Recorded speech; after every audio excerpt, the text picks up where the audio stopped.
అతని తరపున వాదించే ఒక లాయర్, అఫ్కోర్స్ నిన్న ఒక ఇంటర్వ్యూలో విపరీతంగా వాసన వచ్చే విధంగా అతను నోటి విరోచనాలు చేసుకున్న తీరు ప్రజలే చూశారు. దాని కిందే కామెంట్లు ఉన్నాయి కాబట్టి ఇంకా నేను ఆ మౌత్ మోషన్ వ్యక్తి గురించి నేను ఎక్కువగా మాట్లాడదలుచుకోలేదు. అతని అక్కినేని అభినయాలు వీటి గురించి అంటే నాసిరవారి ఫేవరెట్ అనుకుంటాను. కొంచెం ఇలా అలా కాస్త ఆ ఎక్స్ప్రెషన్స్ నాసిరవారు చేస్తే బాగుంటుంది. సరే, ఓకే, ఇప్పుడు అభినయం జోలికి అనవసరం. సరే, ఫైనల్గా మరి నిన్న మరి ఆ కోర్టులో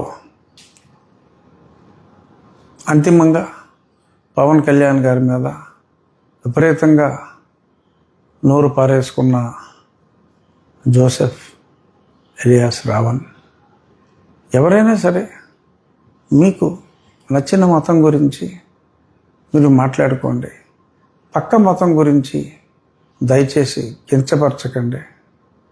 మీకు హిందూ మతం ఇష్టం లేదు, ఓకే, ఊరుకోండి. రావణ్ణి ఎందుకండి? పురాణ పురుషుడు రాముడు కొన్ని ఉత్తమ విలువలు కలిగిన పురుషోత్తముడిగా, ప్రజలకు ఒక ఆదర్శ వ్యక్తిగా, ఆదర్శ పరిపాలకుడిగా, ఒక నమ్మకంతో, ఒక విశ్వాసంతో ఎందరో ఉన్నారు. వారి మనోభావాల్ని కించపరచవలసిన అవసరం లేదు. సనాతనం అంటే దానికి ఒక విపరీతమైన అర్థం చెప్పి ఇలా మరి విచ్చలవిడిగా నేను దేశభక్తుడిని కాదు, నాకు దేశభక్తి లేదు, ఐఆమ్ అండర్లైనింగ్, మీరు సరిగ్గానే విన్నారు అనే మాటలో అది మంచిది కాదు. రావణ్కైనా శ్రావణ్కైనా ఎవరికైనా కూడా అటువంటి మాటలు మంచివి కాదు. నిన్న శ్రావణ్ కుమార్ ప్రజల్లో నేను ఏనాడు అనని మాటలు అన్నట్టుగా 3 మేకులు 2 చెక్కలు దేవుడిగా జీసస్ క్రైస్ట్ని నేను అభివర్ణించినట్టుగా దుష్ప్రచారం అతను చేస్తున్నాడు. భగవంతుని సాక్షిగా నేను అటువంటి మాటలు మాట్లాడలేదు.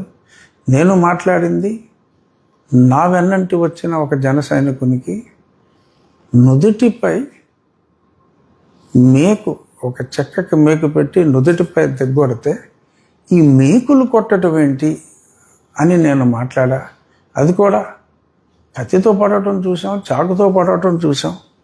ఈ మేకుతో నవరగంత మీద కొట్టడం ఏంటి, ఈ మేకేంటి అని నేను ఆ ఇన్సిడెంట్ని నేను ప్రశ్నిస్తే దాన్ని దేవుడికి అన్వయించి మరి మాట్లాడారు. నేను సరే 2-3 సార్లు క్లారిఫై చేశా. కానీ కొంతమంది సీనియర్ జర్నలిస్టులు కూడా ఈ ఇష్యూ గురించి రఘురామకృష్ణరాజు జీసస్ క్రైస్ట్ని అలా మేకుల దేవుడు, చెక్కల దేవుడు అని అనకుండా ఉండవలసింది అని చెప్పి కొంతమంది సీనియర్ జర్నలిస్టులు కూడా మాట్లాడటం చూసి, ఓహో, ఈ విషయం ప్రజలకి చేరలేదా అనే విషయాన్ని నేను పూర్తిగా క్లారిఫై చేయటానికే ఈ వీడియోని నేను టెలికాస్ట్ చేస్తున్నా. నాకు క్రైస్తవం అంటే గౌరవం, హిందూ మతం అంటే ప్రేమ, ఇస్లాం అంటే గౌరవం ఉన్నాయి. నేను ఎప్పుడూ ఏ మతాన్ని కించపరచను.